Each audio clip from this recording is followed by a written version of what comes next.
अपनी नोटबुक्स और अपनी पेंसिल्स अपने सामने कीजिए और नोट करना शुरू कीजिए। वर्ब जिसको हमने अभी डिस्कस किया कि क्या होता है, ये आपको पता चल गया कि ये किसी एक्शन को डिस्क्राइब करता है, किसी एक्शन का नाम होता है। ऐसे ही कुछ एक्शंस, ऐसे ही कुछ वर्ब्स जो बहुत ज़्यादा इंग्लिश लैंग्वेज में इस्तेमाल होते हैं, आज हम उनको देखेंगे। और वो वर्ब कौन से हैं? वो want, have, give and take।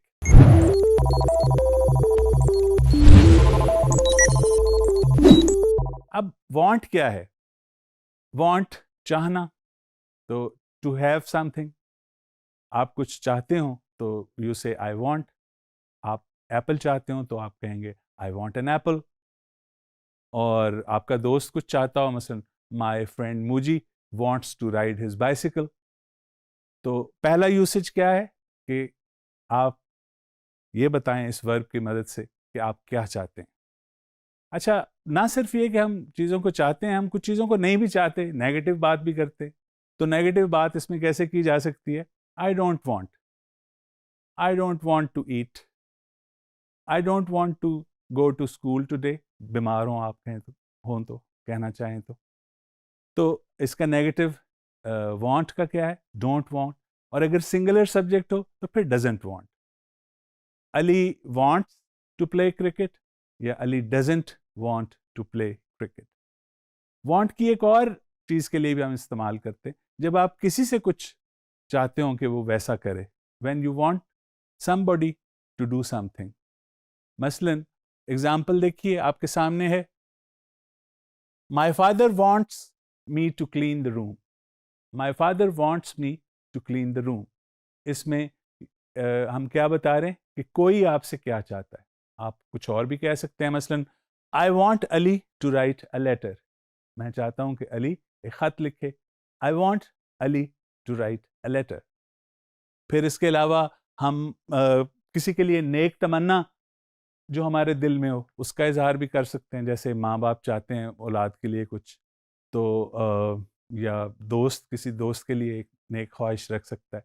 तो ऐसी सूरत में कहा जा सकता है, आप एग्जाम्पल देखिए सामने बोर्ड पे, my mother wants for me to be a successful person. इसमें क्या इस्तेमाल किया हमने? वॉन्ट्स मी नहीं, wants for me. My mother wants for me to be a successful person.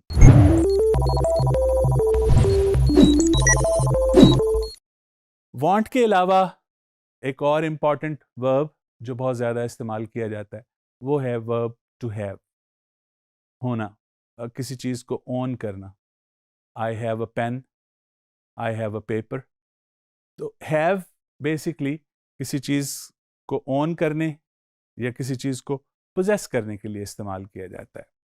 और सिंगुलर हैज़ का हैज़ जो आप किसी सिंगुलर सब्जेक्ट के साथ लगाते हैं। Very right. मसलन Aslam has a big book. और मेरे दोस्त अहमद के पास एक खूबसूरत कार है। My friend Ahmed has a beautiful car.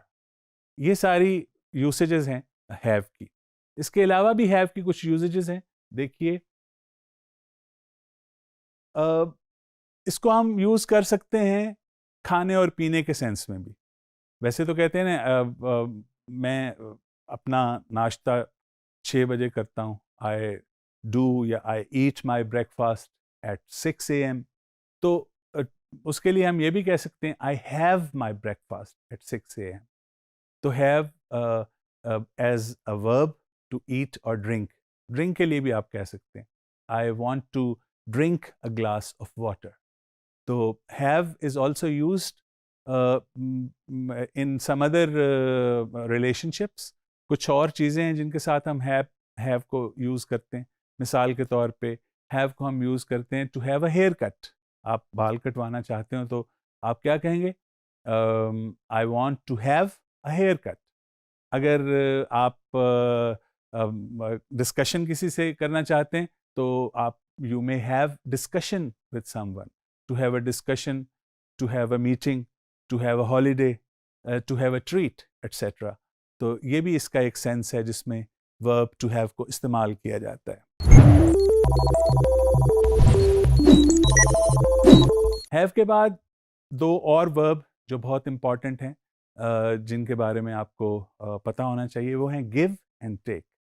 Give कोई भी चीज़, फिजिकल या मेंटल एक्शन वाली चीज़, वो किसी को देना, मसलन किसी को मशवरा देना, I gave him a piece of advice, या किसी को कोई चीज़ देना, Tariq gave me a beautiful notebook, ठीक है। तो गिव जो है वो इस तरह भी यूज़ किया जाता है, गिव एडवाइस के साथ भी यूज़ किया जा सकता है, और टेक उसका ऑपोजिट है, take is the opposite of give. इन दोनों लफ्ज़ों को इम्तिहान, जो बच्चों को, जो स्टूडेंट्स को परेशान करते हैं, उनके लिए भी इस्तेमाल किया जाता है। अच्छा, उर्दू में तो हम कहते हैं ना कि मैंने इम्तिहान दिया, तो ट्रांसलेट कर देते हैं I gave matriculation examination. No, इम्तिहान के लिए याद रखिए ये डिस्टिंक्शन, और ख़ास तौर पे पॉइंट आउट कर रहा हूँ कि ये डिस्टिंक्शन दिमाग में आपके होनी चाहिए कि यू जो इम्तिहान उर्दू में देने वाला होता है, वो इंग्लिश में लेने वाला होता है। यू टेक एग्जामिनेशन, अगर आप इम्तिहान देते हैं, मिसालें, आई टुक मैथमेटिक्स एग्जामिनेशन, और जो टीचर है जो इम्तिहान लेता है आपसे, हाँ, तो वो he doesn't take your exam, he gives you an examination, वो आपको इम्तिहान देता है। गिव, ये उसमें मीनिंग यानी उलट हो जाते हैं। यू टेक एन एग्जाम, आपने इम्तिहान दिया, the teacher gives an exam, the teacher ने इम्तिहान दिया। तो गिव और टेक, टेक कुछ सेंस में हैव के साथ बहुत इसकी सिमिलैरिटी है। जैसे हमने कहा ना कि हैव को हम यूज़ करते हैं टू हैव लंच, यानी खाने पीने के लिए, या टू हैव अ ड्रिंक। इसी तरह जो टेक है वो भी यूज़ किया जाता है खाने पीने के सेंस में। मैं मसलन रोज़ाना एक एप्पल खाता हूँ, मैं कह सकता हूँ I take an apple daily.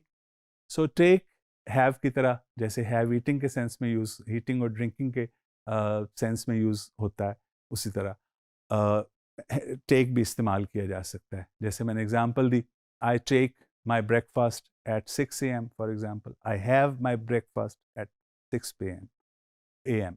अच्छा, इसके अलावा जैसे मैंने कहा ना कि हैव कोलोकेट करता है, कुछ और चीज़ों के साथ भी एसोसिएट होता है, जैसे टू हैव अ ड्रीम, कोई ख्वाब होना किसी का, हाँ, टू हैव अ डिस्कशन। इसी तरह जो टेक है वो भी हम इस्तेमाल कर सकते हैं, to take someone's opinion, किसी से राय लेना, एट्सेट्रा। आराम करने के लिए भी हम यूज़ करते हैं, to take some rest, etcetera. तो ये बहुत इंपॉर्टेंट 4 वर्ब्स जो अभी हमने सीखे, वो कौन कौन से हैं जी? सबसे पहले वांट जी, दूसरा हैव, तीसरा गिव, और चौथा